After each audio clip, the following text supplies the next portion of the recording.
the government launched a series of economic reforms in the previous administration that ended this May. And those reforms were mainly in electricity, in energy broadly, in logistics, and also in crime and security. And we're starting to see some of the fruit of that. It's early days, of course, so we still need to see a lot more. But over the past 6 months, we haven't had debilitating power cuts that we used to have. Over 180 days of no load shedding, so that's quite an important milestone. We're seeing progress on the logistics partnership with business. We're seeing a lot of investment coming back into the economy. We're seeing sentiment rising. The PMI also came out recently over the 50 mark. So there's certainly a lot of sentiment and a lot of work that's happening behind the scenes to really revitalize infrastructure. I mean, you talk to energy costs, and part of the issue is that for a long time, South Africa was on a low-cost energy trajectory based on cheap coal-powered power stations. And that's no longer viable. We're transitioning to green energy.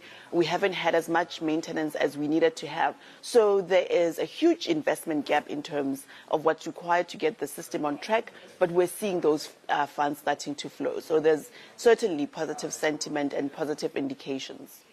Trudi, Arabile here. Look, one thing is for sure, you and I have discussed this in many conversations previously, and the problem has been implementation.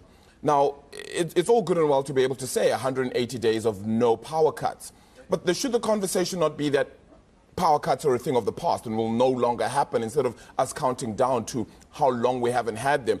And then in terms of investment coming back, how much of that is being plowed back then into actually growing the economy and creating the kind of sustainable development that the president has been speaking about for a number of years? Yeah, implementation is key. I think in the past, we've had the right things being said, right? But also too many things, everything was a priority.